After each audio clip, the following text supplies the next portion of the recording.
पुंडलीकवरदा हरिविठ्ठल श्री ज्ञानदेव तुकाराम अवधूत चिंतन श्री गुरुदेव दत्त भगवान गोपाल कृष्ण महाराज के जय।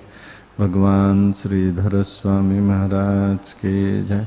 प्रभु रामचंद्र महाराज के जय। जय जय रघुवीर समर्थ। ओम पूर्णमिदं पूर्णमिदं पूर्णात् पूर्णम् मुदच्यते पूर्णस्य पूर्णमादाय पूर्णमेवावशिष्यते।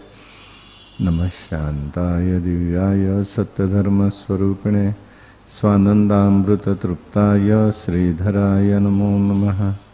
कृष्णाय वासुदेवाय हरये परमात्मने प्रणतक्लेशनाशाय गोविन्दाय नमो नमः। चरित्रं रघुनाथस्य शतकोटिप्रविस्तरम् एकैकाक्षरं पुंसां महापातकनाशनं। जय जय रघुवीर समर्थ।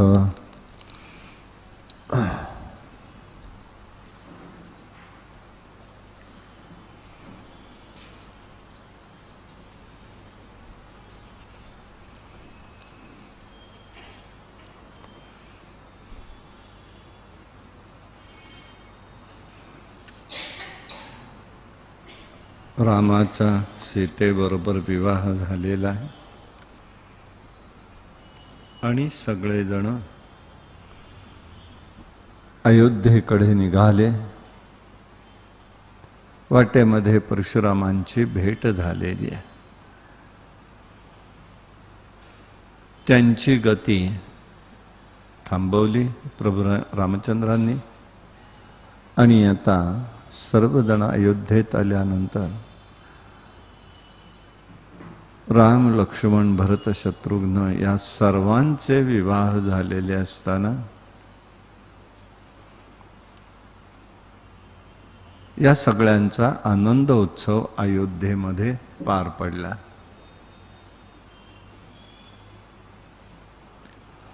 आता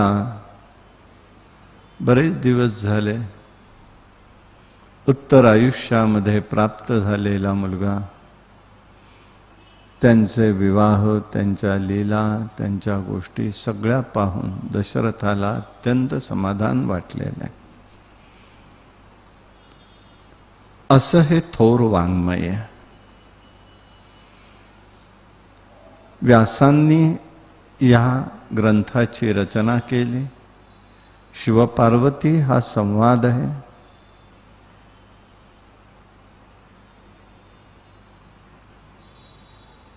हे सगळं निर्माण करण्याच्या पाठीमागे, सांगण्याच्या पाठीमागे काही उद्देश आहे आणि तो एकच उद्देश असा आहे,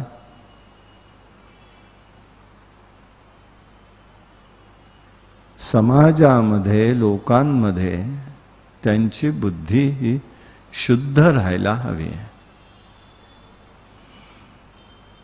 राम पूर्णपणे विरक्त आहेत, साक्षात विष्णू स्वरूप आहे, शंकर आहेत, ब्रह्मदेव आहेत। जणू काही प्रपंचामध्ये ते आसक्त वाटतात, परंतु तिघांमध्ये एक सामंजस्य आहे। आकांक्षा रहित मनाचे ते आहेत।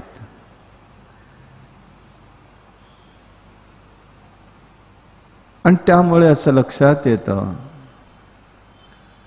की मन निर्विषय होणं म्हणजेच योगी बनणं। योग्याचं मन केवळ निर्विषय होऊ शकतं आणि म्हणून ज्या वेळेला समुद्र मंथनातून जेव्हा लक्ष्मी देवी आलेल्या आहेत तेव्हा त्यांनी असं पाहिलं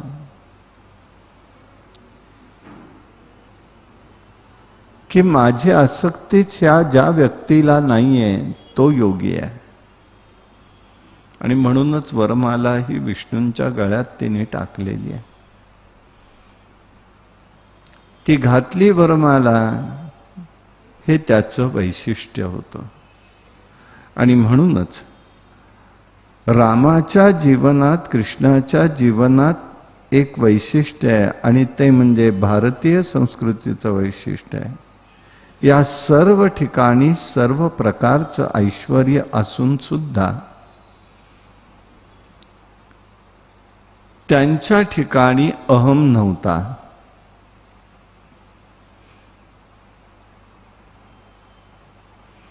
लोकांची बुद्धी शुद्ध व्हावी, निदान वासना तशी राहावी, हा मुख्य उद्देश आहे। नाही झाली शुद्धी तर वासना तरी जीवनामध्ये थोडं काही अनुकरण करावं असं तरी वाटावं, इतपतच त्यांचं हे सगळं चिंतन होतं। कठोपनिषदामध्ये नचिकेत यमधर्म यांचा संवाद आहे। नचिकेत लहान आहे, यमधर्म सुचवत आहेत।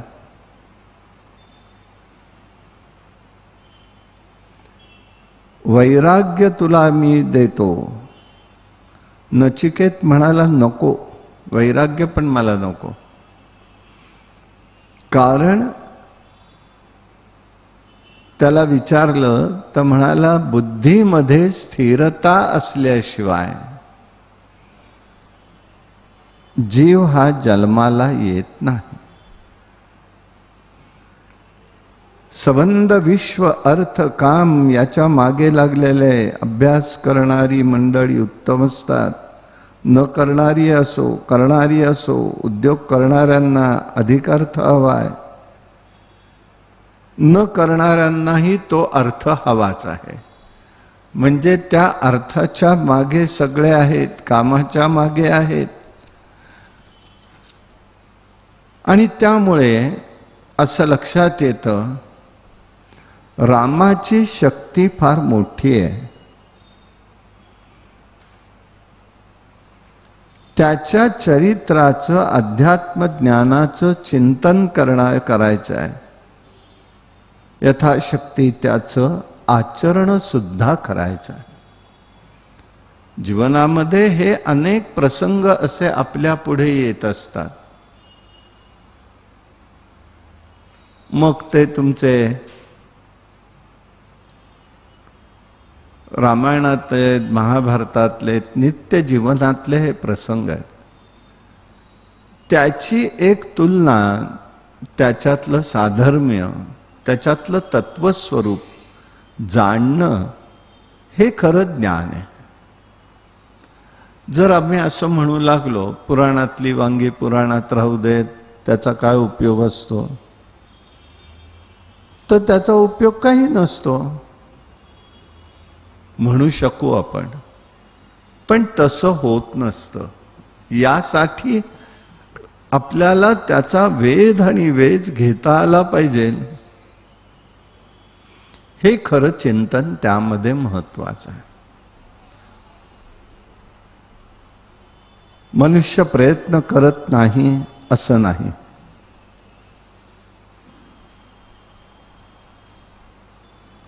समर्थ प्रयत्न जरी केले तरी प्रारब्धाची अनुकूलता असावी लागते। दोष विविध आहेत, बुद्धीचे दोष आहेत, वाणीचे दोष आहेत, शरीराचे दोष आहेत। पण एकदा बुद्धी अंतर्निष्ठ झाली की सर्व प्रकारचे दोष नष्ट होतात। आणि म्हणूनच आपल्याला जर काही बघायचं झालं तर आपण असं बघू शकतो की पाप कर्मरूप जेव्हा होतं तेव्हा तप हे फलरूप असतं। तपामुळे त्याचं जे येणारं फळ आहे ते फार महत्वाचं आहे। म्हणून कर्मामध्ये 3 गोष्टी दृष्टोत्पत्तीस येतात। कर्म करायचं, कर्माशिवाय मनुष्य राहू शकत नाही, हा कर्माचा सिद्धांत आहे। मग कोणतं करायचं? कर्म करायचंय परमात्म्याच्या प्रसन्नतेसाठी कर्म करायचं। कर्तव्याच्या अंगाने कर्म करायचंय आणि निष्काम कर्माची ओढ लागली पाहिजे। हा त्याच्यातला 3 गोष्टी या ठिकाणी आपल्याला दिसून येतात. बराच काळ गेला.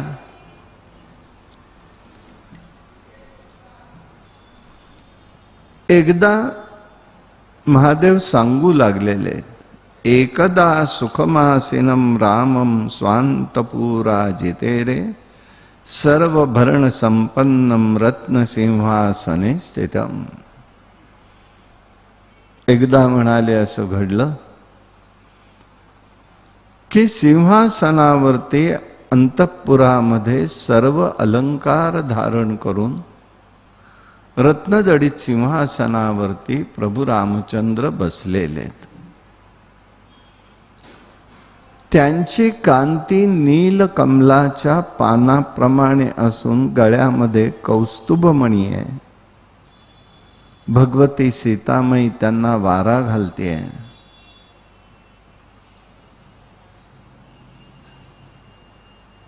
सुंदर वर्णन ते करतायत. राम हा गौरवर्णीय आहे, पण याच्यामध्ये नीलवर्णीय म्हणून वर्णन केलेले आहे.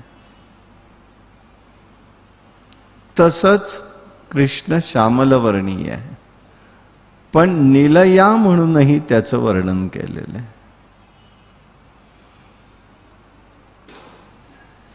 हे का केलेलं आहे असं सगळ्यांच्या ठिकाणी एक शंका येऊ शकते की हे वर्ण करत असताना, वर्ण विचार सांगताना ते जे सांगतात नीलवर्णीय, याचा अर्थ काय आहे? तर ते प्रतिकात्मक गोष्टी असतात आणि या प्रतिकात्मक गोष्टींचा विचार त्या ठिकाणी केलेला असतो. भगवंताचं किंवा प्रभूंचं जीवन जे आहे ते प्रेममय आहे. प्रेमाचा वर्ण हा निळा आहे.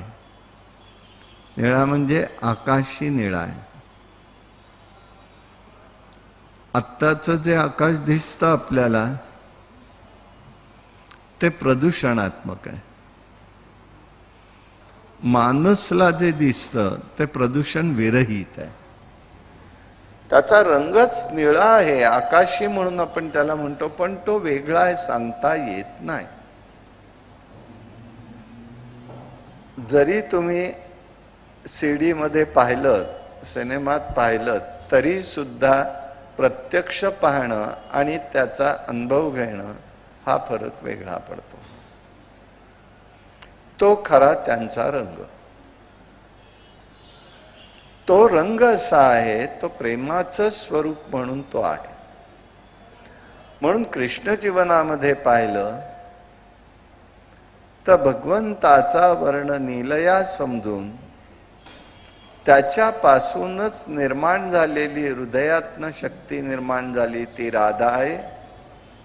म्हणून राधा नीलांबरधारी आहे. राधेचं वस्त्र नीलवस्त्र आहे, कारण त्या प्रेमाचं ते प्रतीक आहे.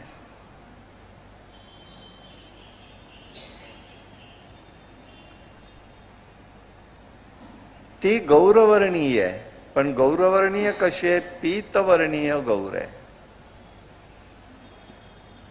म्हणजे रंगारंगातल्या छटा आहेत त्या.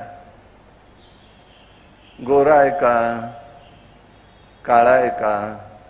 एक नवीन कल्पना परवा मध्यंतरी मुलाच्या आमच्या विवाहाच्या वेळेला कळली, देशस्थ गोरा. आता देशस्थ गोरा काय प्रकार असतो माहित नाही. म्हणजे गोरेपणातली त्यांची व्याख्या करत असताना कशा पद्धतीने केल्या जातात त्याचं वर्णन सांगतोय.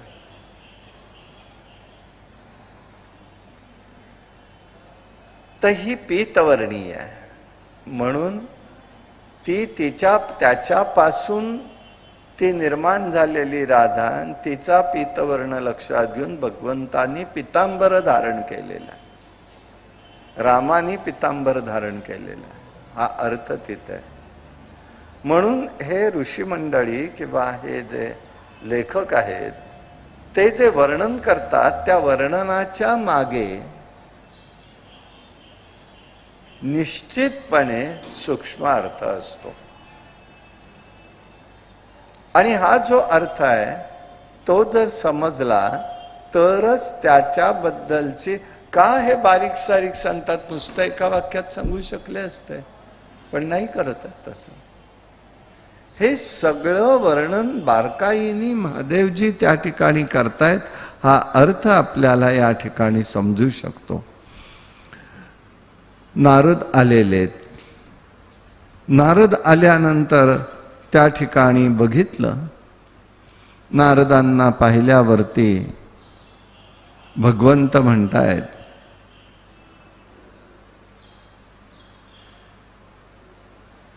नारदम रामः प्रीत्या परमया युताः संसारिणां मुनिश्रेष्ठ दुर्लभम तव दर्शनम अस्माकं विषयासक्त चेतसा नितरा मुनीः.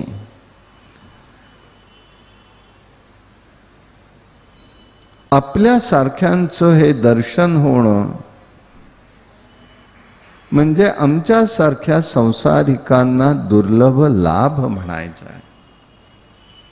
ही दुर्लभ जी गोष्ट आहे ना ती आमच्या वाट्याला या ठिकाणी येते. दुर्लभ का म्हणायचं? बघा छटा कशा आहेत त्यामध्ये. जे दुर्लभ असतं ते कदाचित एखाद वेळेला सुलभही असतं, पण ते दुर्लभ असतं. कसं म्हणाल? नाम सुलभ आहे ना, पण जसं घ्यायला पाहिजे ते दुर्लभ आहे. जपा जपणे उलट प्राणाचा तेथेही मनाचा निर्धारू असे. कोणाला सुलभ आहे? जो नाम घ्यायला तयार आहे, करतोय, पण अजपा जप करतोय, ते नाम सोपे रे रामकृष्ण गोविंद. पुष्कळ नामाचे अभंग आहे. मग हे जे नाव आहे पण दुर्लभ आहे, मग यायला कसं पाहिजे? नाम आठविता परी प्रगट पै झाला गोविंदा रे तुझे ध्यान ध्यान लागो मन. तू म्हणतोयस खरा देवा, पण लक्षात घे, नाम आठविता परी प्रगट पै झाला. नाम घेतल्या बरोबर जो प्रगट होतो, जो प्रगट झालेला आहे, त्याचं वैशिष्ट्य आहे. मग दुर्लभ आहे ना, पण सुलभ आहे. मग असं नाम घ्यायचं आहे की त्या ठिकाणी तो त्या ठिकाणी प्रगट होतो, म्हणून दुर्लभ आहे, पण सुलभ आहे. नुसता नाही आहे, सुलभ आहे तो. लक्षात घ्यायचं आहे आपल्याला. आता दुर्लभ आहे,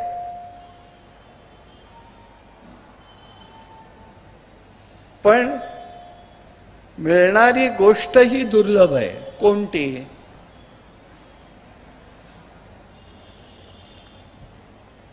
भगवंताचं नाम हे दुर्लभ आहे. कशा अर्थाने दुर्लभ आहे? ते सोपं आहे, पण दुर्लभ आहे. कशा अर्थाने? तर ज्या वेळेला आम्ही नाम घेतो तेव्हा मन बुद्धी चित्त तिथे लागलेलं असतं का? म्हणजे मग तिथली दुर्लभता ही सुलभता होते का? ती परत होत नाही. म्हणजे जे दुर्लभ आहे ते सुलभही आहे, जे दुर्लभ आहे ते दुर्लभच आहे. मग आम्हाला त्या ठिकाणी दुर्लभता वाटते. म्हणजे मला एखादी गोष्ट घ्यायची आहे, माझ्या याच्यात आता मला शक्य नाही, म्हणजे दुर्लभ आहे. ती कदाचित मिळेलही कुठेतरी, कोणाला तरी, कशी तरी प्राप्तही होईल. पण प्राप्त झाली तरी त्याच्यापासून सुख आहे का?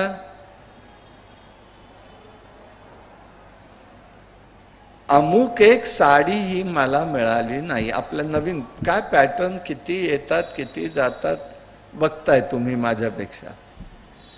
प्रत्येक वेळेला काय शब्द आहे, हा पॅटर्न माझ्याकडे नाही आहे. आलं, दुर्लभ आहे. पण जे दुर्लभ आहे ते कदाचित सुलभही होऊ शकतं. पण माझ्या जीवनामध्ये जर अंगीकार व्हायचा असेल तर तो कसा झाला पाहिजे, म्हणून इथे वर्णनं जी येतात ना दुर्लभत्वा, या दुर्लभत्वाच्या पाठीमागे ही कारण आहेत. का दुर्लभ म्हटलंय? हे दुर्लभ म्हणजे कठीणच आहे, मुश्किलच आहे अशा अर्थाने केवळ सगळं नाही आहे, सगळीकडे नसतं. आपल्यासारख्यांचं आम्हाला दर्शन मिळणं पण दुर्लभ. दुर्लभ का? तर आमच्या बुद्धीचे दोष नष्ट करण्याचं सामर्थ्य. मी काल आपल्याला नमस्काराचं सांगितलं, एकच नमस्कार आयुष्य देतो, एकच नमस्कार बल देतो, एकच नमस्कार आशीर्वादाने जीवन वर्धन करतो,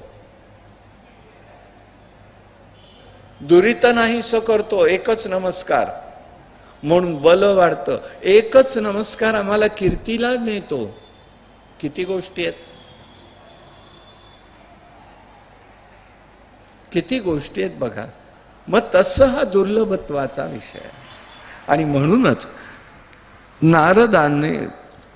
नारदांना ते रामचंद्र सांगतात की हे बाबा दुर्लभ आहे.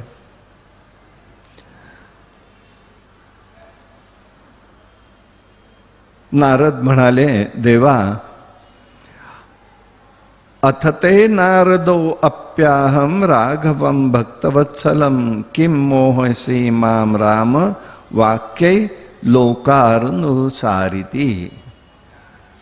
देवा अशा पद्धतीने बोलून मला दूर टाकू नका. भक्त सुद्धा किती सावध असतो हे लक्षात ठेवायचं. दत्त महाराज कवीश्वरांच्या बाबतीत अशी फसगत सारखी व्हायची. कारण ते जेव्हा पाहायचे प्रत्येकाकडे तेव्हा त्याचे गुण जे असायचे ना सद्गुण, त्याचाच विस्तार इतका करायचे. म्हणजे मी माझी गोष्ट स्पष्टच सांगतो. पहिल्यांदा मला वाटायचं की इतकं कसं सांगतात, आपण एवढे मोठे आहोत का, आपण एवढे मोठे आहोत का, असं एक वाटायला लागलं. आणि मग लक्षात आलं, नाही नाही नाही नाही, हे मोठेपण नाही आहे, हे त्यांचं मोठेपण आहे की ते बारीक गोष्टीत सुद्धा व्यापक दृष्टीने पाहू शकतात. ही दृष्टी आपल्याला लाभली पाहिजे. छोट्या गोष्टीतही आशय असे मोठा, तो त्या ठिकाणचा भाग आहे. एखादी गोष्ट झाल्यानंतर अहो चालायचंच, आपण मानवी देहात आलेलो आहे, एखाद दुसरा शब्द जातो, पण लक्षात ठेवायचा, आता परत उच्चारायचा नाही बरं का. हे स्वामी महाराजांचंही सांगणं असायचं. कळलं ना, यातच तुमचा पश्चाताप झाला. बघा काय बोलणं असतं महात्म्यांचं. तुम्हाला तुमचंच कळलं ना की काय आपलं चुकलं, मग हाच मोठेपण आहे तुमचं. अहो केवढं कळलं तुम्हाला, म्हणजे ते आपल्याला त्या ठिकाणी तात्काळ रीतीने कसं पाहण्याची दृष्टी देत होते. तसं या ठिकाणी म्हणतायत, राघवम भक्तवत्सलम किम मोहयसी माम वाक्यैर लोकानुसारिभी. मला इतर लोकांसारखं का बोलताय, मी काय असा आहे का, मला अशा पद्धतीने बोलून तुम्ही मला यातनं लांब करू नका, अशा प्रकारचा विचार त्यांनी सांगितला. हे स्तवन जर पाहिलं तर पुष्कळ स्तवन आहे. 22 मंत्र त्याचे आहेत. आध्यात्मिक ज्ञान त्यामध्ये पुष्कळ सांगितलेलं आहे. प्रत्येक जण, प्रत्येकाकडे एक शक्ती असते, कार्य करणारी असते. ब्रह्माजवळ सरस्वती, विष्णूंजवळ लक्ष्मी, शंकरांजवळ पार्वती, सूर्याकडे प्रभा. अग्नीकडे स्वाहा ह्या चैतन्याच्या प्रभा स्थूल आणि सूक्ष्मात कार्यरत असतात. शेवटी ते सांगतायत, बाबा रे देवा, मला तुम्ही या मोहमाया पाशात गुंतवू नका. मी आपल्याकडे दर्शनाला आलेलो आहे, ब्रह्मदेवांचा निरोप घेऊन आलेलो आहे.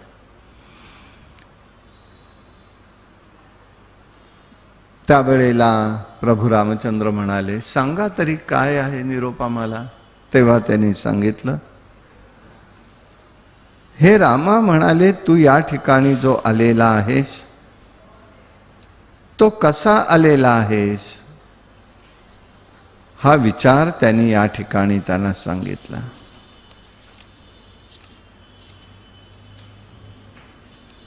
रावणस्य वधारथे जातसोयी रघुत्तमं इदानी राज्य रक्षार्थम पीता स्वात्मभिक्षते. हे बघा म्हणाले, आम्ही सगळ्यांनी तुला प्रार्थना केलेली होती म्हणून तू येण्याचं, भगवंत म्हणून तू येण्याचं आश्वासन दिलं. रावणाचा वध भूभार हलका करण्याचा आहे.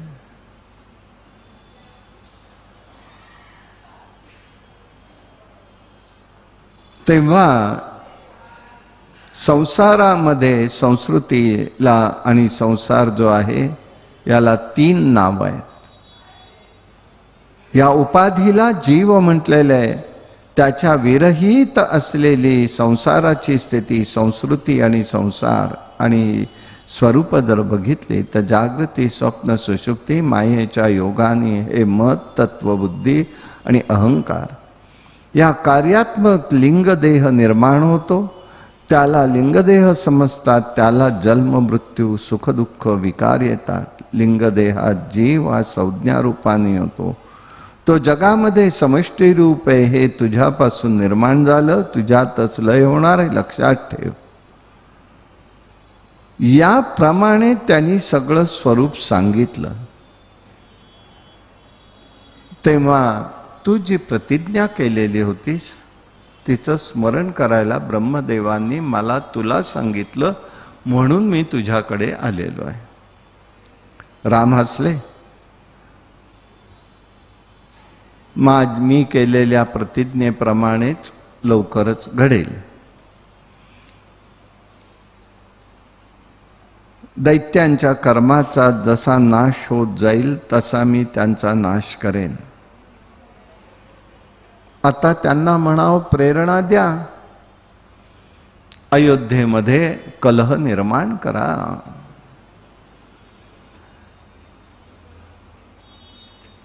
अशा प्रकाराने प्रेरणा दिलेली आहे. राजा दशरथ असाच बसलेला होता. नारदजी तिथनं निघून गेले प्रभूंना वंदन करून. आणि मग तिथे राजा एकांतात बसला असताना त्याच्या लक्षात आलं, आता आपण वृद्ध झालेलो आहोत. रामाबद्दल प्रजेलाही प्रेम आहे. आता चिंतन मनन करावं, जीवन भगवंताच्या चरणी समर्पित करावं. हे राजे लोकांचं वैशिष्ट्य आहे. संपूर्ण जीवनधारा जर पाहिली तर ही त्याच्या वैशिष्ट्यातला भाग आपल्याला लक्षात येतो की सर्व प्रकारचे सूर्यवंश आणि चंद्रवंशातील राजे जीवनाची एक प्रकारची कृतार्थता झाल्याबरोबर सोडायचं कधी हे पूर्णपणे ते ठरवून असतात. आता त्याच्या लक्षात आलं, वशिष्ठांना बोलवलेलं आहे.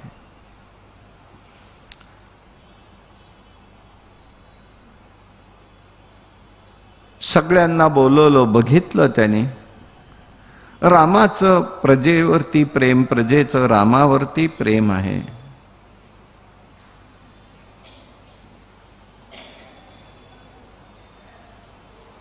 इथे एक वर्णन असं आहे, शत्रुघ्न आणि भरत दोघंही मामाकडे गेलेले आहेत. आता हा जर प्रदेश पाहिला तर अमरनाथच्या यात्रेमध्ये आपल्याला समजतो. कैकईचं माहेर हे ब्रिजवडा म्हणून आहे. म्हणजे श्रीनगरच्या पासून पुढे गेलं, पहलगामला जायला लागलं बाय रोड, तर त्यावेळेला ते गाव लागतं.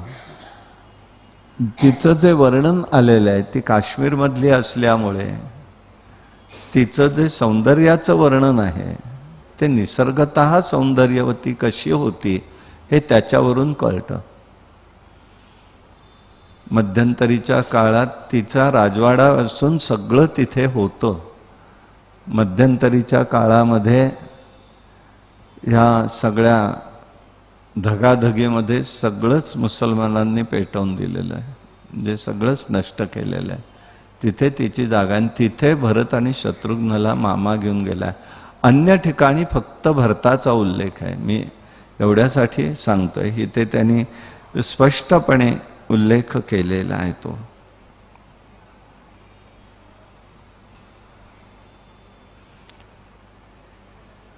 भरतो मातुलम दृष्ट्वा गतः शत्रुघ्न संयुक्ताः. हे दोघेही बरोबर गेलेले आहेत. अभिपेक्षेय स्व एवशाव भवास्त अनुमोदिताम. आणि ते त्या ठिकाणी मामाला भेटण्यासाठी गेले असं त्यांनी त्या ठिकाणी सांगितलं. भरत आणि राम आणि लक्ष्मण केवळ तिथेच होते. आता त्या ठिकाणी बघितलं, वशिष्ठांना बोलवलं, म्हणाले माझ्या मनामध्ये असं येतंय की आता आपण रामाला राज्याभिषेक करावा, सीतामाईला पट्टराणी म्हणून घोषित करावं आणि आपण या ठिकाणी निवृत्त व्हावं. वशिष्ठ म्हणाले चांगला विचार आहे. राम पराक्रमी आहे. आत्ताच अनेक दैत्यांचा वध त्यांनी केला. ऋषीमंडळींचेही त्याला आशीर्वाद आहेत. अन्य सर्वांचं त्याच्यावरती प्रेम आहे. त्याचं प्रजेवरती प्रेम आहे. काही हरकत नाही, याचे अनुमोदन दिले. मुहूर्त काढा म्हणाले. मुहूर्त काढा म्हटल्याबरोबर त्यांनी सांगितलं की उद्या सकाळचं, उद्याचाच मुहूर्त आहे, परत मुहूर्त लवकर नाही. तेव्हा त्यांनी सांगितलं हे की हे दोघं जण तिकडे गेलेले आहेत, तर जाऊ देत, त्यांना निरोप देऊ आपण, पण मुहूर्त टाळायला नको. म्हणून अभिषेकाची तयारी करावी अशा प्रकारचं त्यांनी त्याला सांगितलेलं आहे. साहित्याची जमवाजमव केली. रामालाही कळवावं म्हणाले. सगळीकडे सोन्या मोत्याची तोरणं बांधली गेली. पताकांनी नगरी सुशोभित केलेली आहे. राज्याचा मुख्यमंत्री सुमंतू आहे. वशिष्ठांना त्यांनी मदत करावी असं कळवलेलं आहे. सुवर्ण जडित अलंकार असलेल्या, अलंकार परिधान केलेल्या 16 कन्यांनी मधल्या दालनामध्ये उभं राहावं. सुवर्ण अलंकार मंडित हत्तीमध्ये पुढे असावेत. 3 व्याघ्रांबर असावीत. रत्न मोती यांची छत्री असावी. मुनिमंडळींना ताबडतोब निरोप देऊन त्यांची बसण्याची व्यवस्था, आदरातिथ्याची व्यवस्था करावी. पुष्कळ वर्णन या ठिकाणी केलेलं आहे.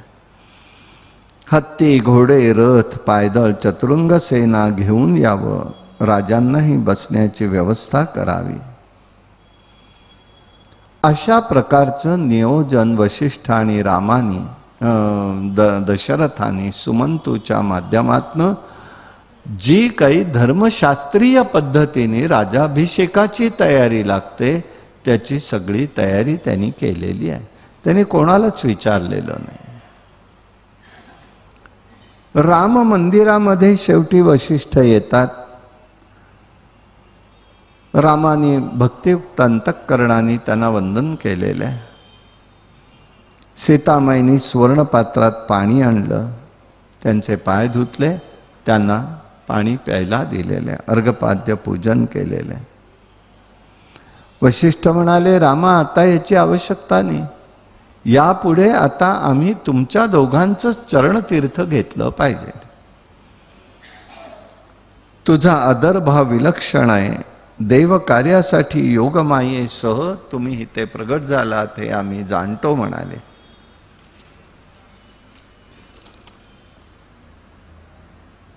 त्यांनी तिथे वर्णन केले रामाचं. हे प्रभू रामचंद्र, तुझं स्वरूप इंद्रियांना समजत नाही. जन्म घेणं आणि जाणं हे कोणाच्याही स्वाधीन नाही. गुरुकृपेनेच त्यातून मनुष्य तरू शकतो. दशरथाच्या सांगण्याप्रमाणे आलो आहे. आता उद्याला तुला राज्याभिषेक करायचा आहे. यासाठी काय काय कर हे मी तुला सांगायला आलोय. दशरथाच्या आज्ञेनुसार तुला आज रात्री उपवास करावा लागेल. इंद्रिय निरोध करून भूमिशयन करायचं.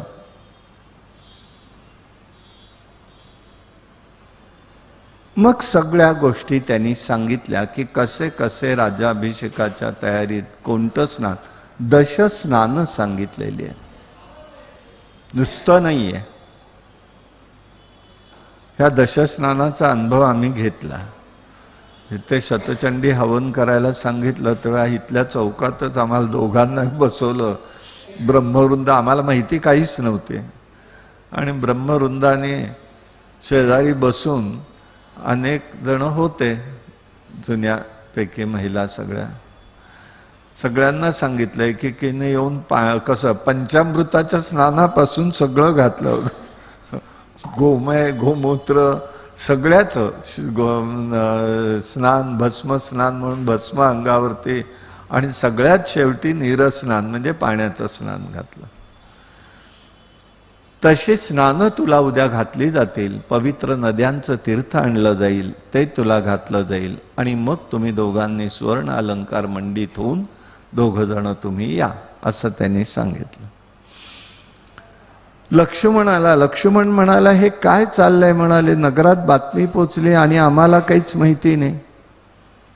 तेव्हा वशिष्ठांनी त्याला पण हे आत्ताच बोलणं झालं ते सांगायला रामाकडे आलो म्हणाले. हे सांगण्यासाठी कौसल्या आणि सुमित्रेलाही कळवावं म्हणून ते दोघंही जण, लक्ष्मण हा त्यांच्या महालात गेलेला. त्याप्रमाणे ते तिथे गेले. देवांनी तोपर्यंत व्यवस्था केली.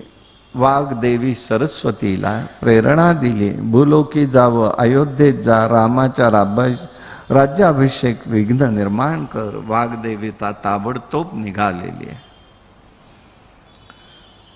कौसल्या सुमित्रेला समजल्यावर त्या आनंदित झाल्या. ताबडतोब तिने लक्ष्मीची पूजा केलेली आहे.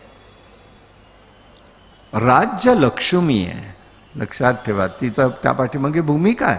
कशा रीतीने का पूजा केली. राज्य लक्ष्मी आहे म्हणून लक्ष्मीची पूजा कौसल्यानी केलेली आहे की माझ्या रामाचं राज्य हे सुखकर हो, ही प्रार्थना आहे. हे सगळे संस्कार असतात.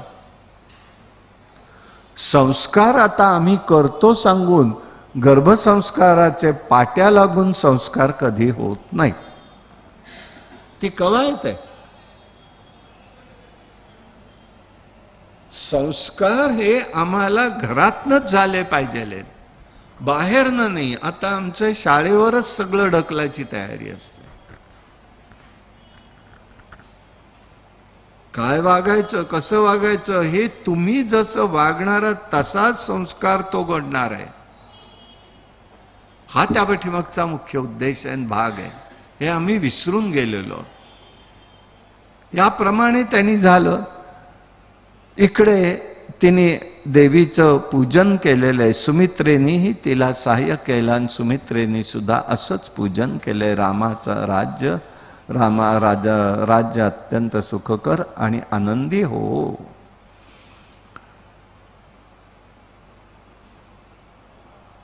तोपर्यंत कैकेयीची एक दासी मंथरा नावाची स्त्री ही त्या ठिकाणी आली नगरीमध्ये तिला भेटायला.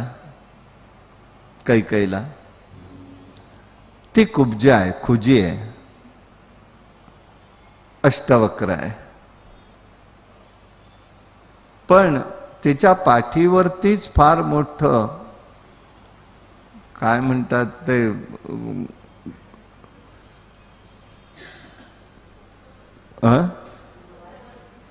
कुबड होतं बऱ्या मोठ्या प्रमाणावरती. ती आली, नगरीत प्रवेश केल्यावर नगरी आनंदित दिसली म्हणून चौकशी केली. रामाला उद्या राज्याभिषेक व्हायचा.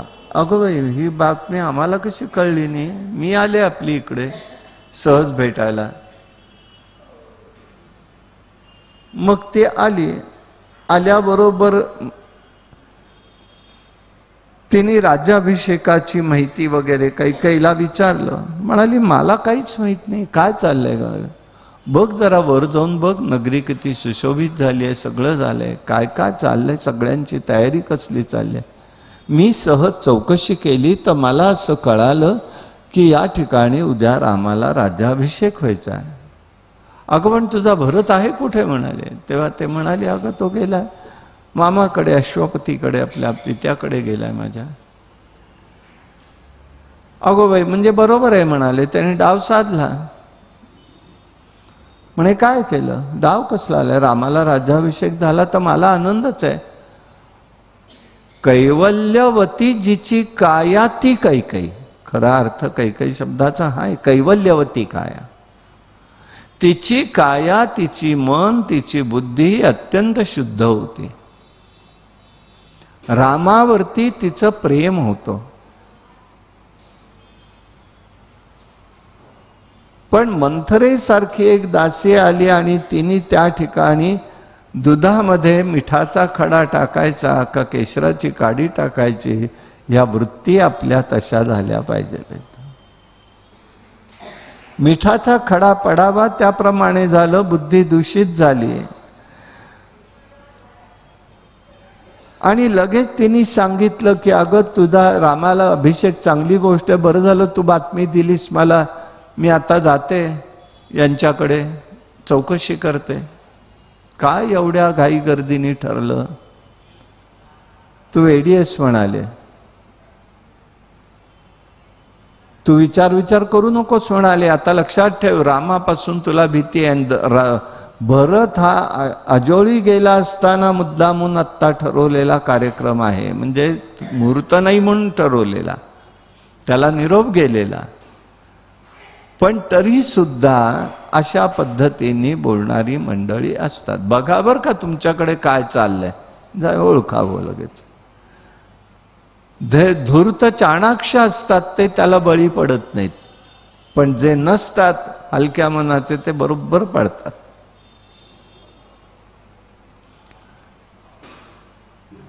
राजा तुझ्याशी गोड बोलत असतो, तो मोठा कामुक आहे, खोटं बोलणार आहे, सगळ्यांना तोषवतो, राम मातेचं कार्य करतो आणि तुझ्या मुलाला मामाकडे पाठवून काय मिळालं? सुमित्रेचा मुलाचं बरं आहे, तो मात्र रामाच्या मागे मागेच असतो, लक्ष्मणाचा. त्याला राज्य सुख मिळेल, रामापुढे भरताला मात्र चाकर बनावं लागेल. तुला कैकेयीची दासी बनावं लागले, सवतीकडून अपमान करून घ्यावं लागेल. हे चाललंय ते योग्य नाही, हेच तुला मी सावध करते. आता तिची बुद्धी फिरू लागली. शब्दाचं सामर्थ्य किती विलक्षण असतं हे लक्षात येईल. ऋषीवर्णन असं करतात, दुस्संगरहिता विभ्रमम. दुस्संग एकदा घडला की त्या ठिकाणी सगळ्याचा नाश होऊ शकतो. आता एकाने प्रश्न केला, दुस्संग जरी घडला एखाद्याचा तर त्याचा नाश होतो, पण त्याचा सत्संग घडल्यानंतर परिणाम का होत नाही? जेव्हा दुस्संगात सत्संगाचा मनुष्य दुस्संगी जेव्हा येतो तेव्हा त्याच्यावरती त्या दुस्संगाचा परिणाम होतो, पण मग सत्संगाचा परिणाम का होत नाही? दुःसंगावरती त्याच्यात परिवर्तन का होत नाही? का ज्ञानदेवांना म्हणायचं लागलं दुरितांचे तिमिर जाओ विश्व स्वधर्म सूर्ये पाहो जो जो वांचील तो ते लाभो प्राणी जात?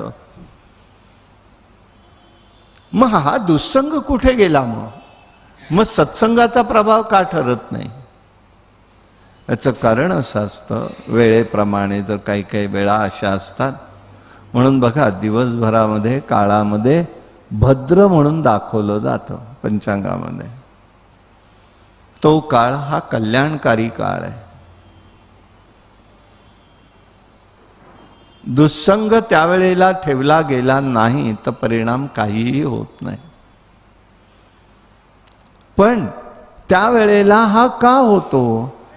तर सत्संगाचा प्रभाव अधिक ठरण्या इतपत जीवदशा ही नसते. जीवाकडे कसलंही बल नाही.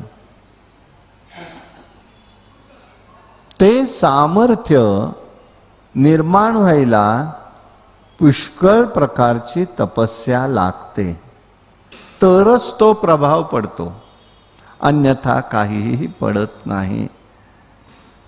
मग दुर्गतीचा दुःसंगाचाच प्रभाव अधिक घडत असतो. म्हणून त्या ठिकाणी लक्षात येते कैकेयी आहे, राम आहे, दशरथ आहे, कौशल्याचा संग होता तोपर्यंत विकार नव्हता. कैकेयीच्या सान्निध्यामध्ये जोपर्यंत राम दशरथ कौशल्याचा संग होता तोपर्यंत विकार नव्हता. परंतु मंथरेच्या संगतीमध्ये आले, विभ्रमित झालेली आहे.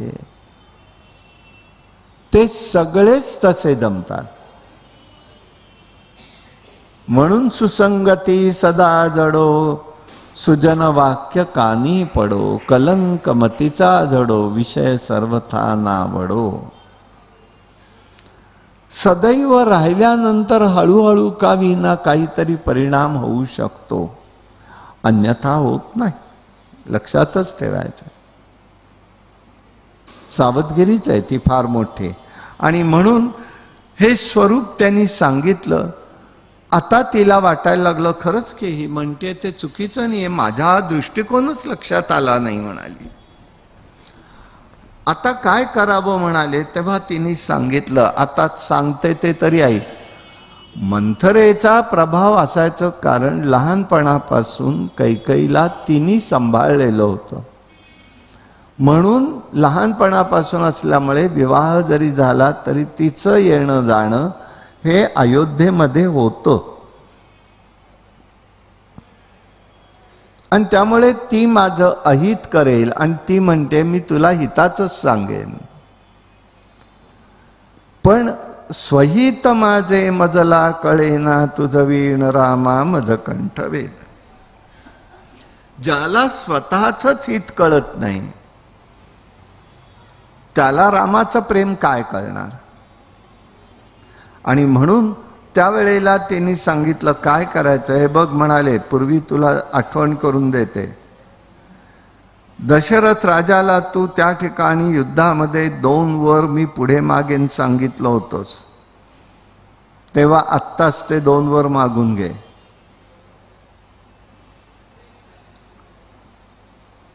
हे पाताळयंत्री पण कसं असतं बघा. एका वराने भरताचा राज्याभिषेक सिद्ध कर आणि एका वराने रामाला वनवासात पाठव. हितेही 14 वर्ष, तिकडेही 12 वर्ष, 1 वर्ष अज्ञातवास रामावतार कृष्ण अवताराच्या वेळेला पांडवांना आलेले. म्हणजे हिते त्यांनी सांगितलं ह्या 2 वर तू मागून घे. त्याच वेळेला राजा सत्यवचनी आहे, रघुवंशी आहे, दिलेला शब्द तो पाळणार आहे. आणि त्याच वेळेला तुला त्यांनी सांगितलं होतं वर माग, म्हणाले पुढे कधीतरी मागेन. आज ते वर तू माग आणि राजा तो तुला देईल.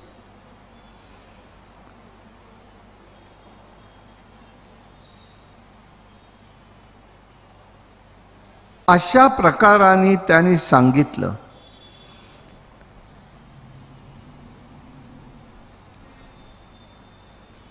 युद्ध काळामध्ये तिने केलेल्या मदतीचा विचार त्यांनी या ठिकाणी व्यक्त केला.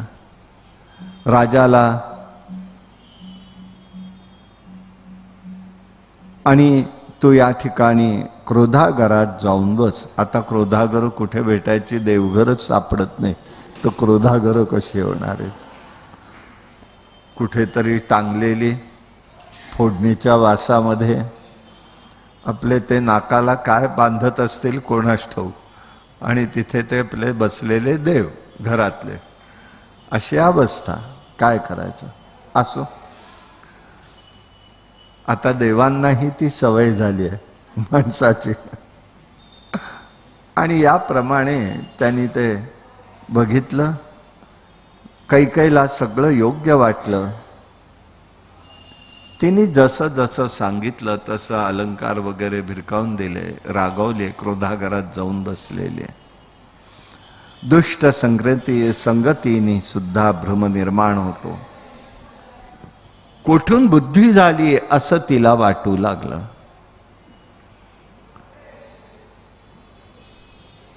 कोणाची बुद्धी कशी त्या ठिकाणी कार्य करेल समजत नाही.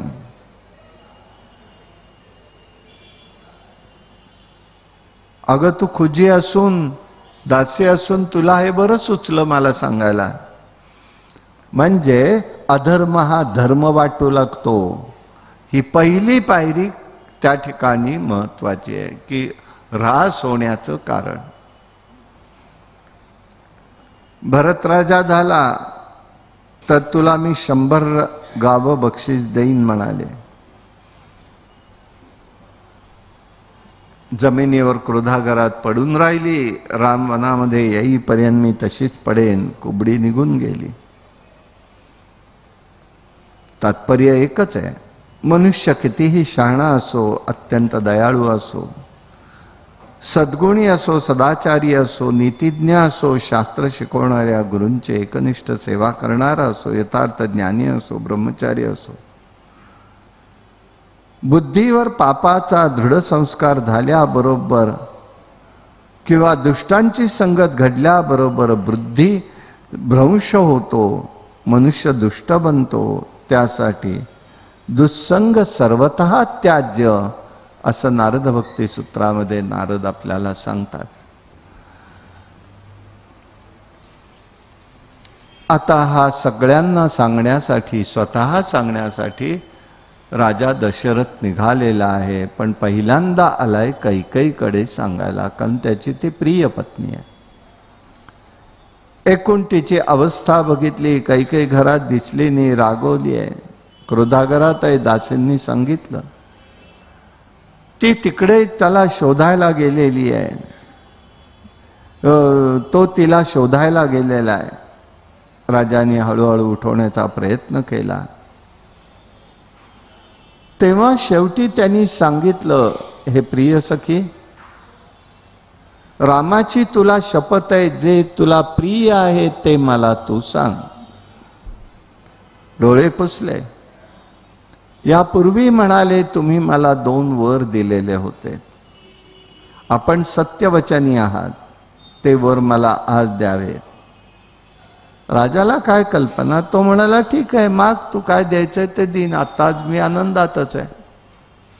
काय म्हणाले पाहिजे? तेव्हा त्यांनी सांगितलं, भरताला राज्याभिषेक करावा.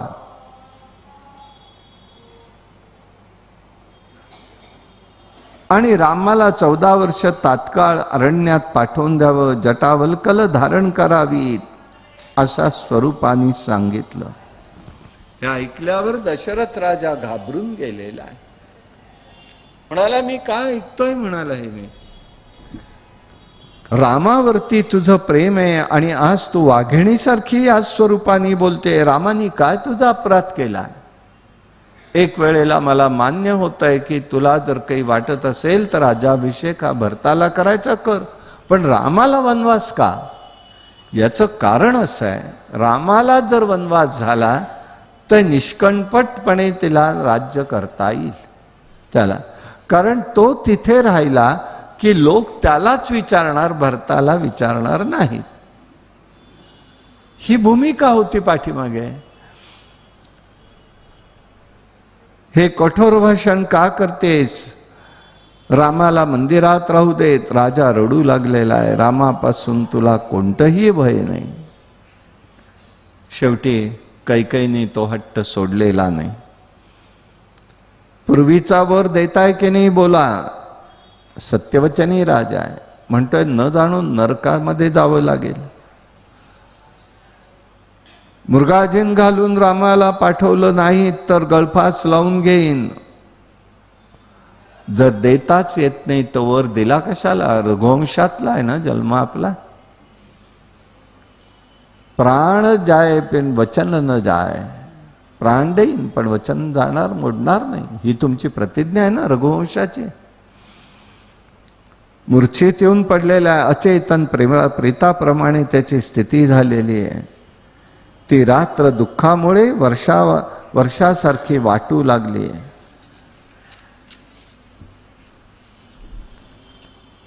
वशिष्ठांनी सांगितल्याप्रमाणे इकडे तयारी झालेली आहे. नगरी आनंदित आहे. हत्ती, घोडे, पायदळ, नगरलोक पितांबर धारण करून आलेले आहेत. श्रीरामप्रभूला दर्शन घ्यायचं आहे सगळ्यांना. सुमंतू जातोय. कैकेयीची भेट घेतली. नेहमीसारखे का दिसत नाही म्हणाले. तेव्हा राजा रात्रभर जागा आहे. चिंतन रामाचं चाललेलं आहे. कैकेयीला विचारलं काय झालंय? बाकी कशाला बोलतोयस? काही बोलायचं कारण नाही. रामाला बोलवून आण म्हणाले. सुमंत्राकर बी रामाला आणलेलं आहे, बोलवलेलं आहे. तू बोलवण्यापूर्वी सुमंतू लगेच म्हणतोय राणी साहेब आपण सांगताय पण प्रत्यक्ष मला महाराजांनी सांगितल्याशिवाय मी आणणार कसं? रामाला पाहण्याची इच्छा आहे, त्यांना लवकर बोलवून आण. हे तिने आज्ञा केली आहे. रामाला राम राम करत त्यांनी बाहू पसरले. दुःख अतिशय हा म्हणता पडलाय, रडतोय. वशिष्ठ आत आले. दुःखाचं कारण विचारलं. कैकेयीने सर्व वृत्तांत रामाला सांगितला.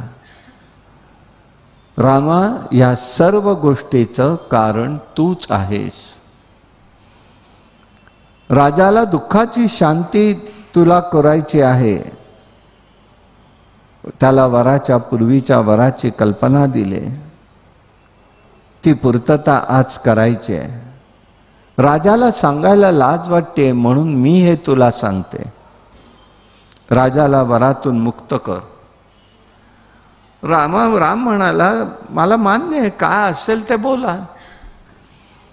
पुत्र म्हणजे पुन्नाग नामक नरकापासून पित्याचं रक्षण करणारा असतो. तो पुत्र पितृआज्ञेने पालन करतो, उत्तम पुत्र असतो. पुत्रांनी सांगितल्यावर काम करतो, तो मध्यम पुत्र असतो. आई वडिलांचं ऐकत नाही, तो मलपुत्र असतो. कैकेयी रामाला वनामध्ये भरताला राज्य मागून घेते. कैकेयी सांगते राम भरतानी राज्य करावं, 14 वर्ष तू वनवासात राहावं.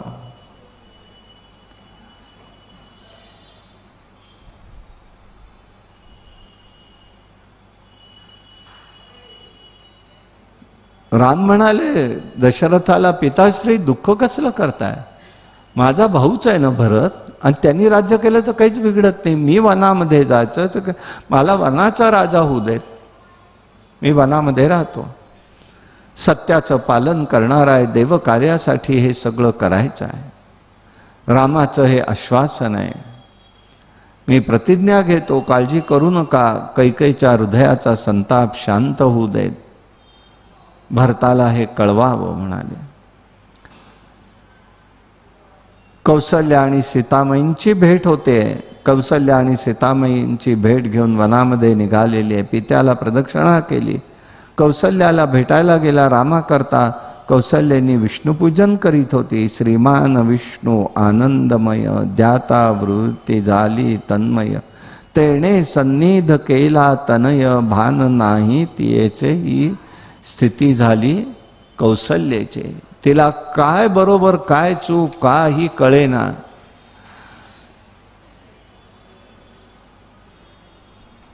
ती रडू लागलेली आहे. आता सीतामाई पण म्हणू लागल्या आहेत, मी त्या ठिकाणी येते. कौसल्या मूर्छित झाली. वासरू जिथे असतं तिथे गाय असते. भरताला राज्य द्यावं, पण माझ्या रामाला वनवास का? त्यांनी कोणता अपराध केला?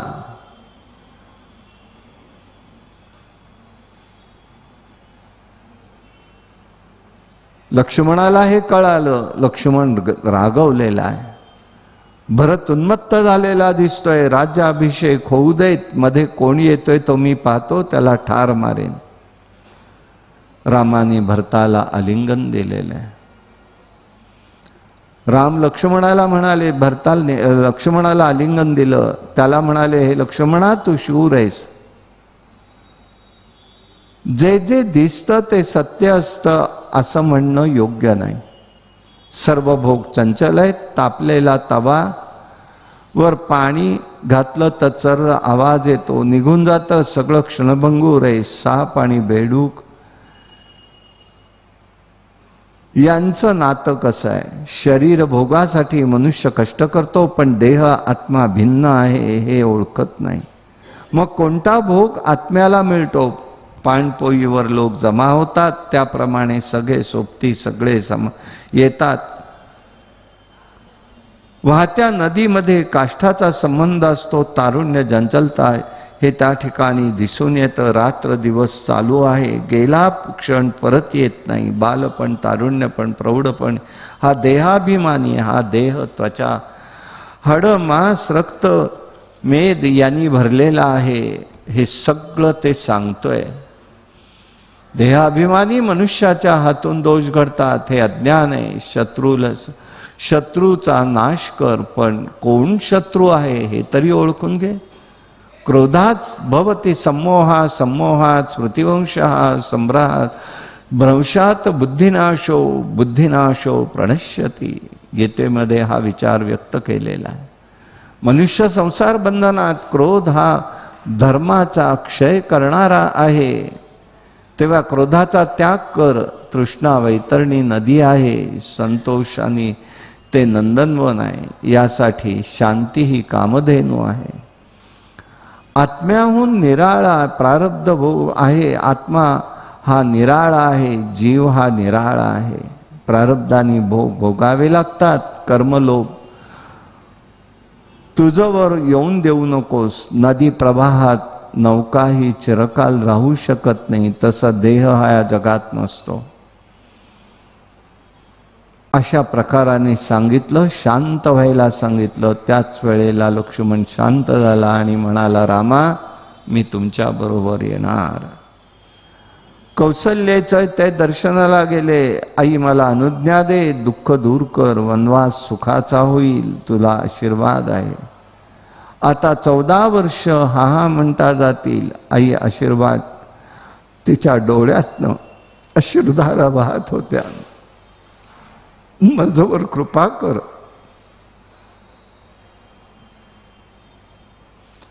ब्रह्मा विष्णू महेश देव यक्ष गंधर्व तुला प्रवासात मदत करो, ही प्रार्थना तिने या देवापाशी केली. अश्रू ढाळत अर्धोन्मलित नयनांनी रामाचं दर्शन तिने घेतलेले. लक्ष्मण राम मनातील संशय गेलेला आहे.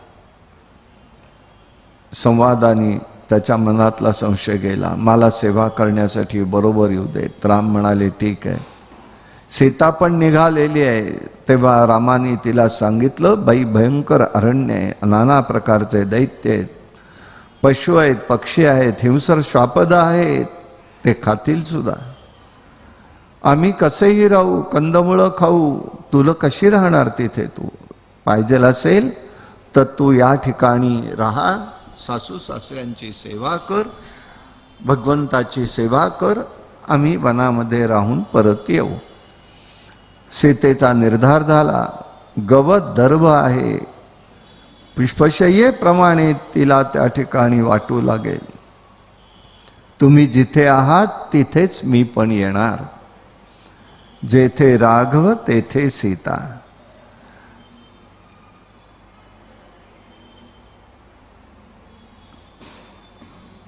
निर्धारापासून ती दूर गेलेली नाही. तिने लगेच निघण्याचा निर्णय केला, पतीची अनुज्ञा घेतली आणि लगेच त्यांनी दानधर्म केलेला. गोदान केलं, वस्त्रदान केलं, देणग्या दिल्या. लक्ष्मणाने कौशल्येला सुमित्रेच्या स्वाधीन केलेलं आहे. राम लक्ष्मण सीता दशरथाकडे आलेले. नगरवासियांना निरोप समजला. सगळेजण दुःखी झाले, सगळे दोष देऊ लागलेत. अत्यंत दुःखी उद्गार त्या ठिकाणी निघू लागलेले. वामदेव मुनींनी सगळ्यांचं सांत्वन केलेलं आहे. राम हा विष्णू आहे. वामदेवांच्या सांगण्यावरून सर्वांची खात्री झाली. सीतेसह रामा कैकेयीकडे येतात, निरोप घेतात. तेव्हा तिने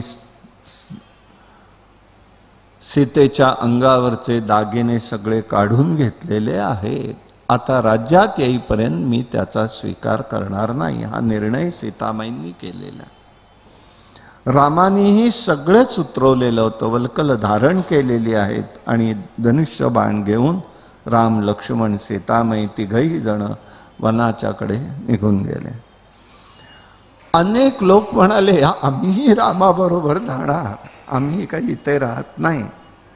सगळेजण प्रजा मागे लागली. दशरथाला ऐकून वाईट वाटलं, मूर्छा आलेली आहे. तमसा नदीच्या ठिकाणी ते आलेले आहेत आणि त्याच वेळेला त्यांनी युक्तीने पौरवजनांना परत पाठवलं. शृंगवेशीपाशी पुराजवळ आल्याबरोबर गुहकाची भेट झाली आहे. रामाला तो म्हणतोय, रामा इथून पुढे जाऊ नका, हे राज्य मी तुमच्या चरणी समर्पण करतो. गुहकाची रामाने समजूत घातलेली आहे. वटवृक्षाच्या चिकानी जटा बांधल्या, पर्णशय्येवर ते झोपू लागले. पहिली रात्र तिथे गेलेली आहे. अतिशय सुंदर वर्णन त्यांनी या ठिकाणी केलेले आहे. रात्रीचं चांदणं पडलेलं आहे, टिपोर चांदणं सुरेख आहे, वनावृक्षाचं आहे. हा एक राजा हा दरबारामध्ये किंवा शयनगृहात गाद्या किर्द्यांवर पडणारा राजा आज भूमीवरती व झाडाच्या पाल्यावरती झोपलेला आहे. मधूनच चंद्रकिरण राम आणि सीतामाईंच्या मुखावरती पडतायत आणि त्याची ही प्रसन्न मुद्रा बघून राम आणि लक्ष्मण आणि गुहक यांच्यामध्ये काही संवाद होतोय, तो अतिशय महत्त्वाचा. अशा प्रकारचं एका पाठोपाठ एक विचार त्यांनी त्या ठिकाणी व्यक्त केलेले आहे. लक्ष्मण सगळं सांगू लागला, काय काय घडलं म्हणून. सीतेच्या दुःखाचं कारण ही कैकेयी आहे. मंथरेनी पाप केलं, लक्ष्मण सांगतोय. कोणाच्या मुळे हे दुःखाचं कारण आहे अथवा सुखाचं कारण आहे. सुखदुःखाचं कारण कोणीच कोणाचं नसतं म्हणाला. पूर्वार्जित कर्माप्रमाणे हे सगळं घडत असतं. सुख किंवा दुःख कोणी देत नाही, दुसरा देतो ही समजूत आहे, मी करतो ही कल्पना आहे.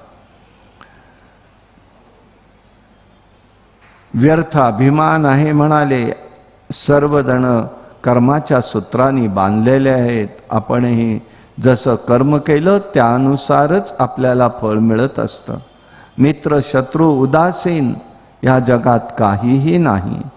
आणि म्हणूनच त्यांनी सांगितलं की या ठिकाणी जर पाहायचं असेल तर एकच गोष्ट आहे म्हणाले. आणि ती गोष्ट म्हणजे अशी आहे,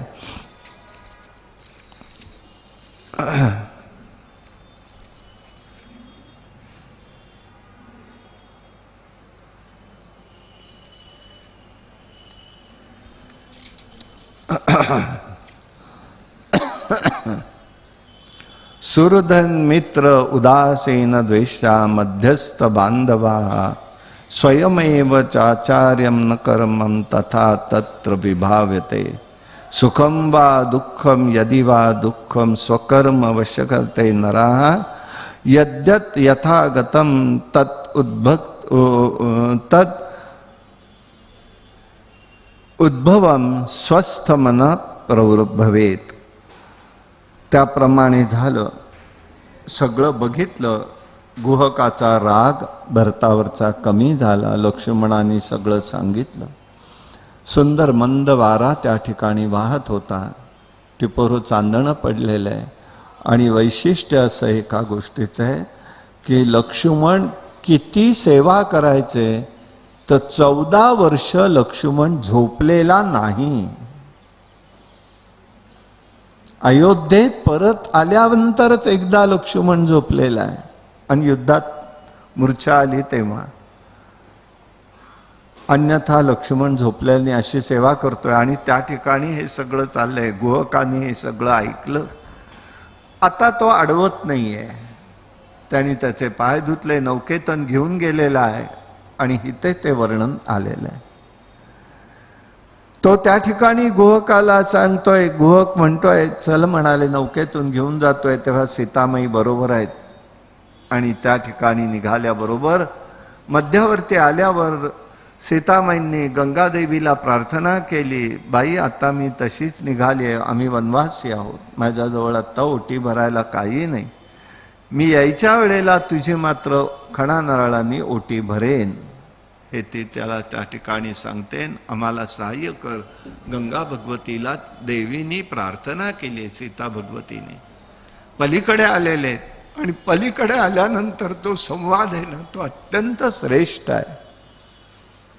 गुहक म्हणतोय, देव म्हणाले आता तुला काय देऊ बाबा, तुझ्याकडे देण्यासारखं माझ्याकडे काहीच नाही आत्ता जवळ काही. तो गुहक म्हणाला, ना रे बाबा तू काही मला देऊ नको. तुलसीदासांनी फार सुंदर रंगवलेला प्रसंग आहे तो, याच्यात त्रोटक आलेला. नाही रे बाबा काही मला देऊ नकोस, तू काय द्यायचंस, तू राजा आहे समजा, आणि तुला द्यायचंच असेल तर एक गोष्ट दे. ज्या वेळेला मी हा देह सोडून, या भूलोकीची यात्रा सोडून, भवसागर सोडून तुझ्या दरबारात येईन, त्यावेळेला ते मला पार करून तू ने. तिथे माझं सामर्थ्य नाही, ते तू मला घेऊन चल. हे मागणं या गुहकानी केलंय. सत्संगतीचा प्रभाव काय होतो, आदिवासी समाज आहे. पण भगवंताचं महत्व कळाल्याबरोबर त्यांनी केलेलं मागणं कसं श्रेष्ठ आहे हे मला आपल्याला निदर्शनास आणून द्यायचं आहे. की कसं मागतोय तो, की काय आहे बाबा ह्या जीवनामध्ये काय पाहायचं आहे आपल्याला, हा विचार त्यांनी या ठिकाणी स्पष्ट केलेला आहे. गुहक म्हणाला, त्यावेळेला चालेल, परंतु आज मात्र मी तुझ्या सेवेसाठी बरोबर येतो, नाही तर प्राणत्याग करेन. रामाने गुहकाची समजूत काढली. रामाला आलिंगन देऊन गुहक परत गेलेला आहे. भरद्वाजांच्या आश्रमामध्ये पुढे आले, त्यांनीही सत्कार केलेला आहे. तपोवनाच्या आसमंतात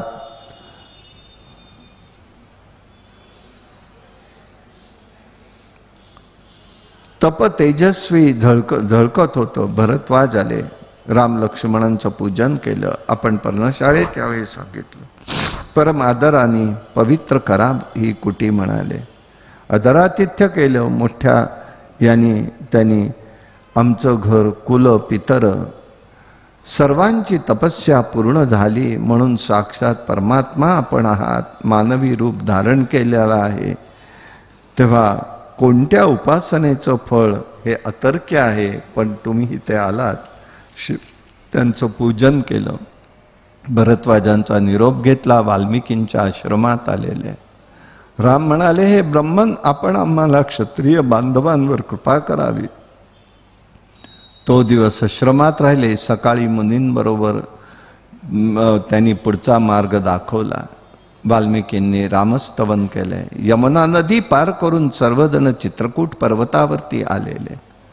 वाल्मिकींच्या आश्रमात येतात. अनेक पशु पक्षी वस्ती करून आहेत. वाल्मिकींची भेट होते. ऋषींना वंदन केलेले. आश्रम सुंदर आहे. फळ फुलं नानाविध पुष्पांनी पाहून रामालाही आनंद वाटला. वाल्मिकांनाही आनंद वाटलेला आहे. आदरपूर्वक पूजन केलं. मधुर फळांनी सत्कार त्यांचा केलेला आहे. राम म्हणाले, वडिलांची आज्ञा म्हणून आम्ही इथे आलेलो आहोत. आम्हाला योग्य राहण्याची जागा सांगावी. मुनींनी स्तुती केली, रामा या सर्वाचं निवासस्थान जे तूच आहे. अहमात्मा गुडाकेश सर्वभूताशी भूताशनस्थिता. परमात्मा सर्वाचं निवासस्थान आहे आणि तू काय मला विचारतोयस मी कुठे राहू? जे जे जगामध्ये जे जे शांत आहे त्या त्या ठिकाणी भेददृष्टी नाही. जे प्राण्यांचे द्वेष करीत नाहीत ते तुला सतत बसतात. अशांचं हृदय तुझं निवासस्थान आहे. धर्म अधर्म काय आहे या भावना टाकून एकच एकट्याचा जो रात्रंदिवस भजन करतो ते हृदय म्हणजे सीतेसह तुझं राहण्याचं मंदिर आहे. जे निर्द्वंद्व होऊन द्वंद्व भाव सोडून निरीच्छ होतात ते तुझ्या नावाचा जप करतात. तुला जे शरण येतात त्यांचं हृदय सुंदर मंदिर आहे. अलंकार म्हणजे प्रीती द्वेषरहित त्यागमय सर्व जीवन असतं. चित्तामध्ये शांतता असते. मातीचं ढेकूळ आणि दगड किंवा सोनं यावर समदृष्टी ठेवतात. याचं हे हृदय आहे. याप्रमाणे म्हणाले हे सगळं घडतं. रामाने चित्रकूटावर वस्ती करण्याचं ठरवलेलं आहे. आता चित्रकूटावरती राहणार आहेत. अयोध्येमध्ये सुमंतू परत गेला. सगळा वृत्तांत सांगितला. सुमंतू रडत होता. राजाने विचारलं, माझा राम कुठे आहे? लक्ष्मण कुठे? सीतामाई कुठे आहे? कोणी काही बोललं नाही. दशरथ राजा शोक करू लागला. सुमंतांनी सर्व हकीकत सांगितली. शृंगवेश गंगा तीरावरती सोडला असून गुहाकडील हकीकत सांगतो. तुला निरोप माझं करता शोक करू नका. अरण्यात आम्ही सुखी आहोत.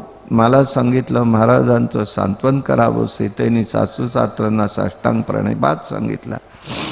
कौसल्याचं टोचून बोलणं सुरू झालं. कौसल्या प्रिय पत्नी म्हणून वर तिला दिला. भरताला राज्य द्यायचं तर दिलं, पण रामाला वनवास का? हे सर्व आपणच जर केलं तर शोक का करता? हे ऐकून दशरथ आधीच दुःखी झाला, मरणोन्मुख झाला.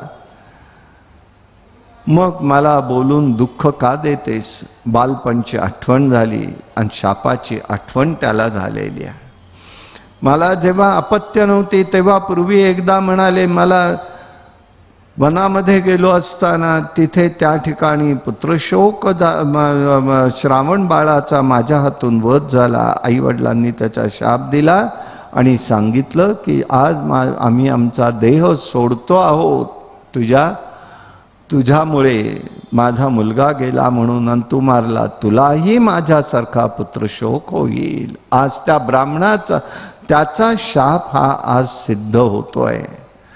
पुन्हा दुःखी झाला, शोक करता झाला. राम राम म्हणत म्हणत दशरथाने आपला देह सोडून दिलेला आहे.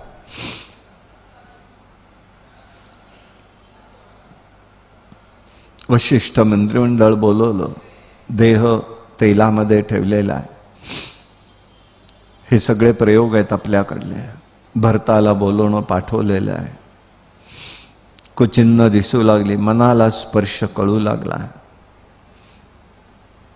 भक्तियुक्त अंतःकरणाने प्रथम हा आला, मातेकडे गेला, आलिंगन दिलं, माहेरची खुशाली विचारली. कैकेयीने वृत्तांत सांगितला.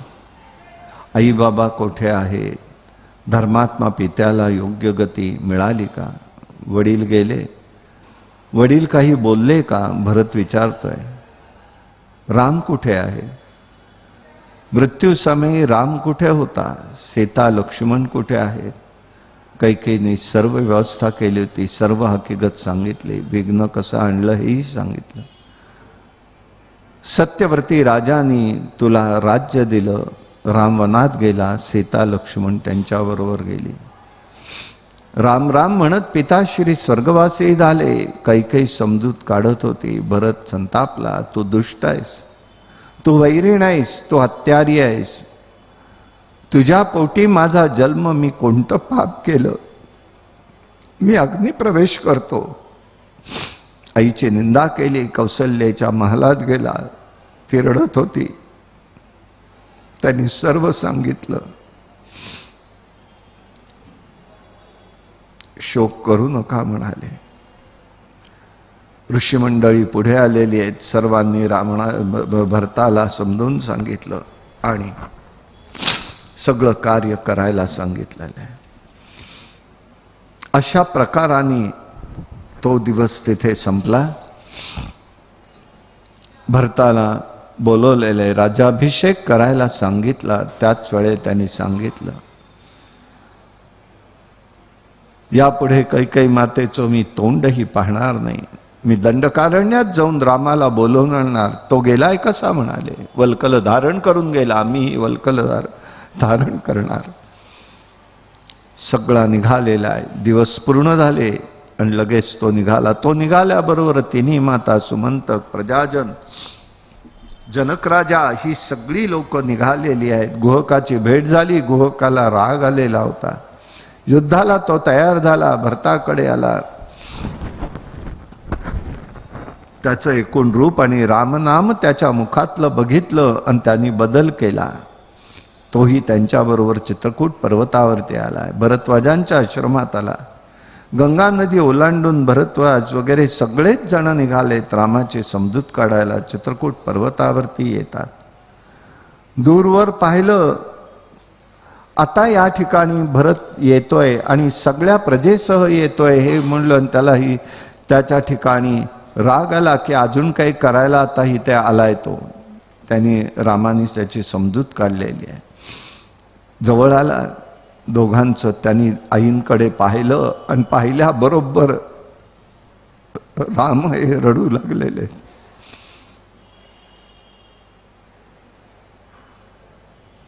कोणी कोणाशी काहीही बोलत नाही. राम शांत झाले, सीतामाई शांत झाल्या, लक्ष्मण शांत झाला. मंदाकिनी नदीच्या ठिकाणी गेलेले, तिथे तिलांजली दिली, पिंडदान केलं. भरत रामाकडे आला. रामाला म्हणाला, रामा हे राज्य स्वीकार कर. त्यावेळेला त्याने सांगितलं, हे बघ, तू पित्या समान आहेस. प्रजेचं पालन करावंच. प्रजापालन करणं क्षत्रियाचा धर्म आहे. फार तर तुला पुत्र प्राप्ती होऊ देत, त्याला राज्याभिषेक कर. मग हवं तर वनात निघून जा. मजवर क्षमा कर, दया कर, रक्षण कर. असं ऐकून त्यांनी रामाच्या ठिकाणी पाय धरलेले. राम भरताची समजूत घालतोय. राम भरताची समजूत घालतो. म्हणतो, आपण पित्याचं वचन पालन करू. 14 वर्ष मी परत येईन. सध्या भरत राजा आहे. दोघंही पितृ वचनाचं पालन करू. बाबा विषयासक्त झाले. बुद्धीला मोह पडला. नको ते मातेला वर दिले. आणि त्याचप्रमाणे पिताही त्या ठिकाणी सत्यवचनी होते. त्यांनी त्यांचं वचन पूर्ण केले. ही रघुवंशाची परंपरा आहे. आता ते वचन पूर्ण झालं. मी वनात राहतो आहे. ते वचन पूर्ण करू. तू मात्र त्याप्रमाणे कर. भरतानी हे ऐकलं. भरत म्हणाला, जर काही घडलं तर प्रायोवेशन करून देहत्याग करेन. भरताचा निर्धान पाहून रामाला समजेना काय करावं. भरताला त्यांनी उपदेश केला. रामाने सगळे संकेत सांगितले. वशिष्ठ मध्ये आले. सगळं गुह्य तुला सांगतो म्हणाले. राम साक्षात नारायण आहे. रावणाचा वध करायचा आहे. राम म्हणून आलेले आहेत. सीता योगमाया आहे. लक्ष्मण शेष आहे. कैकेयी भाषण देवकार्यासाठी केलेले. रामाला परत आणण्याच्या मोहात पडू नकोस. रावणाचा वध करून राम परत येईल. संयोग आणि वियोग काही कालाधीन असतं. तिकडे लक्ष देऊ नकोस. अशा पद्धतीने त्याच्याकडे उपदेश त्याला पुष्कळ केलेला आहे. त्याप्रमाणे भरत शांत झाला. रामाला प्रदक्षिणा केली. पायावर डोकं ठेवलं आणि त्याला सांगितलं, तुझ्या पादुका मग तेवढ्या पायातल्या मला तू दे. आणि त्यांनी पादुका घेतलेल्या आहेत आणि त्यांना आपल्या मस्तकावर धारण करून रामाला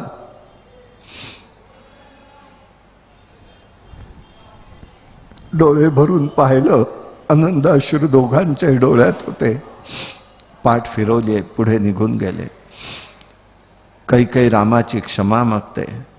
कैकेयी दुःखी आहे, पश्चात्तापाने दग्ध होऊन गेली आहे. रामाने एकांतात क्षमा मागितली. दुष्टबुद्धी आड आली की हे घडतं. व्यक्तरूप असून सनातन परमात्मा हे मनुष्य रूप धारण करून जगाला मोहित करतोस. मनुष्य रूपाने त्या ठिकाणी हे घडत असतं, ते स्वाधीन केलेलं आहे. कैकेयीला रामाने उपदेश केला.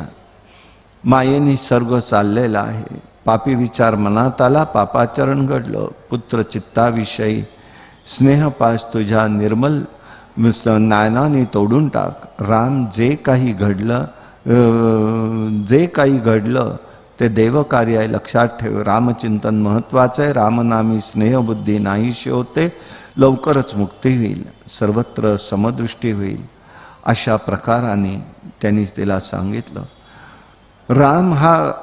भरत हा रामाच्या पादुका घेऊन निघालेला आहे. राज्यामध्ये आला, सिंहासनावर स्थापन केलं. नंदीग्राम नावा अयोध्येच्या जवळ आहे, तिथे राहिला. तापसवेश धारण करून राहिला. हे रामाचं राज्य आहे, मीच रामाचा सेवक आहे. आणि हे रामाचं राज्य आहे, तिथेच ते सगळं ह्यानीच घडेल हे त्यांनी ते धरलं. म्हणजे या विश्वातला पहिला विश्वस्त जो कोणी असेल तर भरत राजा आहे. विश्वस्तानी कसं असायला पाहिजे हे त्या ठिकाणी आपल्याला समजू लागतं, समजतं. असा हा विश्वस्त एक आहे. चित्रकूट पर्वतावरती राहिलेले आहेत. सगळं रामस्वरूपी जटावल्कज धारण करेन. कंदमुळं खाऊन मी पण राहीन, शत्रुघ्नही राज्य करेल.